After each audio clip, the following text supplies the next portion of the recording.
Hey guys, it's Matt with Mikey Designs, and I'm coming to you today with a little bit of a video log just to kind of show you what the shop looks like now with everything all set up in place.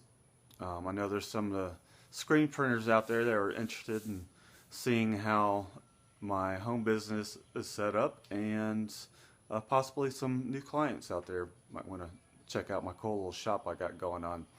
So let's go around and I'll show you what I got and how I'm all set up. Here we are at Mission Control. This is where I do all my artwork at, and I'm a Mac-based person. I've tried using PCs before, but it's just not as user-friendly to me as an artist. So I'm a Mac guy. This is my little iMac that I've got here, and cool drawing I did when I was back in college, and my degree I got from the Art Institute, which is where I went to learn all my graphic design skills. And here's my Epson 1430, which is how I output my film.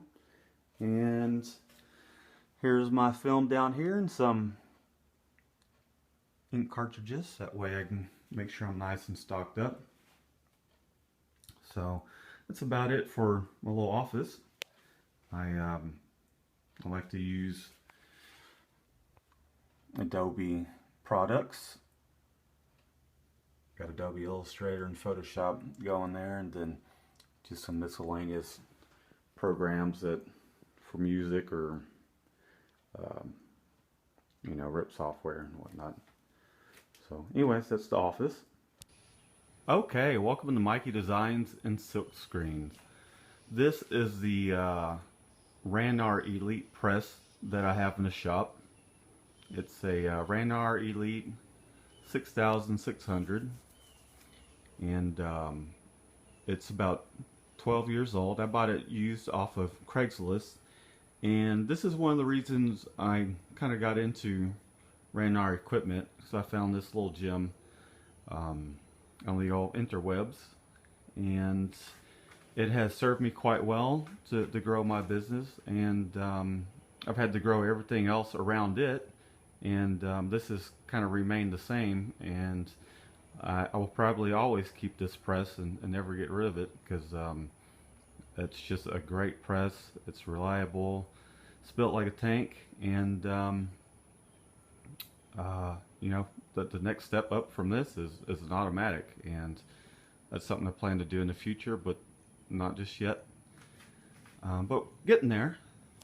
So this thing's got it's an all steel construction, steel tubing, and it's got cast aluminum heads with the XY micro registration. And I've got some pallets for it to do infant, sleeves, legs, koozies, and hats. And also I'm able to do totes and all kinds of things on this. And it's been a really great press. I can't say enough great things about it. And moving on, this is where I keep my samples, which are starting to overflow, and I've run out of room. And I guess the next thing is maybe I can start hanging some of these samples on the wall, but I'm kind of undecided about that at the moment, because I'm not sure how long I'm going to be working here in the garage. Hopefully next year I'll get into a shop, but we shall see how that goes. Here's all my screens, and I've got a stockpile of plenty of screens. There's some more over here that need some cleaning, and probably most of those need some cleaning, but I've got plenty of screens to take care of any job that comes along. And this is my Ranar XPO 2331 exposure unit. It's a new addition to the shop, and it allows me to expose automatic size screens, 23 by 31 screens, and I mainly do 20 by 24 because just manual printing, that's all you really need. But this thing is it's a really great unit. Like I said, it's a new addition, and it allows me to get some really great detail and expose my screens pretty quickly. And so that's it for the exposure unit. This is where I keep all my inks. I've got me a 5-gallon bucket I always keep open there because I'm always printing white. And there's some of my colors and my emulsion. And I keep all my inks and everything over here on this side of the shop. And there's some squeegees that, some of the colors that are pretty common that I use. And I can just grab a squeegee and go. Every now and then I'll give them a good cleaning. And so that's where I keep all my ink supplies and do my ink mixing and loading up of the screens over here. Come from here, right over here to the press, and load things up. Here's some more screens, again sitting out next to the washout booth, and those just need some cleaning. And the next thing we have here is my Ranar washout booth with a, excuse me, with it's got the backlight, and my backlight is yellow, so that way I can use it to illuminate the shop. And this is a great little washout booth. Allows me to do automatic size screens one at a time. And you know, what can you really say about a washout booth? You clean your screens in there and it gets pretty messy. It's actually not too bad right now because I just cleaned it up a little bit. And there's some of my spatulas and my chemicals that I use to clean everything out with. Here's some of the scrub brushes and whatnot, chemicals that I use. I use biodegradant, environment friendly chemicals, and I'm not any brand specific, but I just like the stuff that's easy on me as well as the environment. This is the little Ryobi power washer that I got. This is my second power washer in the past couple years, and the cheapy electric units do just well because you don't need too much pressure to pressure wash screens. And I really like this little unit compared to the one I had before, and yes, it served me well. It's my little trash can for throwing away just whatever I need to throw away. And because this is my home, I do have my toolbox and a couple other things over here, home related. And then this is my stacking station over here, or where I keep all my clean materials, my garbage bags, and my spray tack. I like to keep my Cinderella cup handy just in case I get a little thirsty. And got my screen tapes over here, some business cards. I like to use what's called the green sheet here in Houston. I like to use that to dry my screens with. And you can see I've got some t-shirts down here waiting on a job. Something I'll be working on today.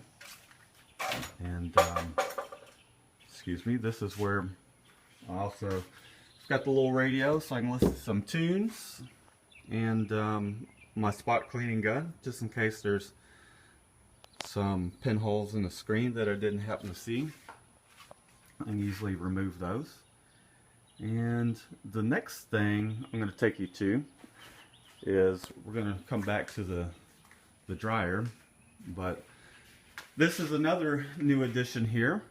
which is my 18 by 20 exposure unit, and no, excuse me, not exposure unit, but a flash gear unit. It's my 18 by 20 Ranar flash gear, and it's got a little heat control right here on the back, and I've really enjoyed this new unit. I had a 16 by 16 and I was having some trouble getting the edges of a 12 by 12 image to flash gear. Now I can go about as large as I really want with my 16 by 18 pallets.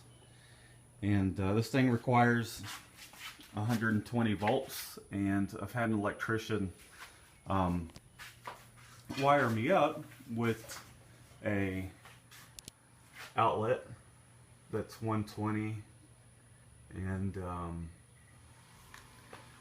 so I've got a few dedicated outlets, and I'll get back around to that. But there's the flash gear unit, pretty awesome little unit.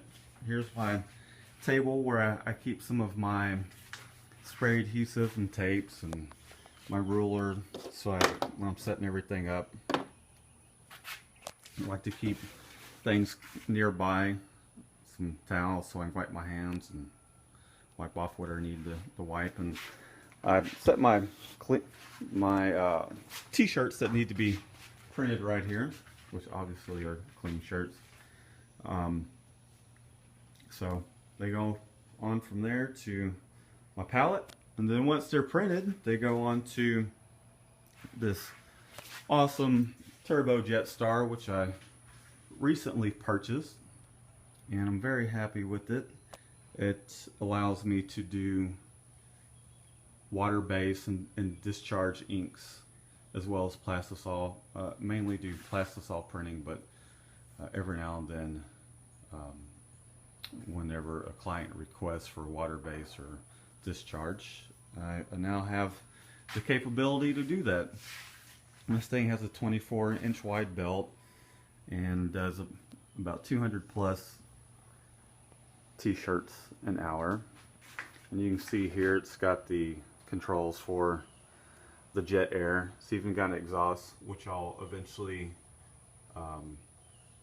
route up and out the house.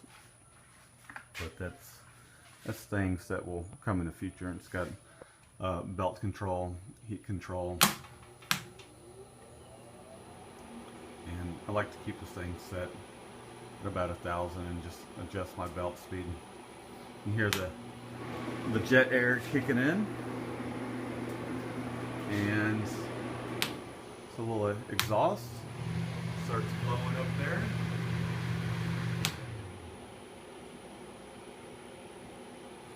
So it's a pretty awesome conveyor dryer. It's 8 foot long. And this thing requires 220 volts worth of power, and I had my electrician come in here and fix me up with the wiring, all that. And that's also running on its own dedicated output, 220 volts. And so here's the exit in, which sometimes I might have a little help. If not, I've got this catch bin down here to catch the shirts, and then I stack them once this gets full while they're hot so they don't get all wrinkled. And let me show you another cool feature about this Turbo Jet Star, aside from my machine gun. You better watch out. I got a machine gun here, and pictures of the family. Let me come around to the other side, and you can see that this thing has some cranks to lower the heating element up and down, and it's a really cool unit. And I've got a fan right there that I can blow on myself because it gets pretty hot out here in Sugar Land, which is just outside of Houston, Texas.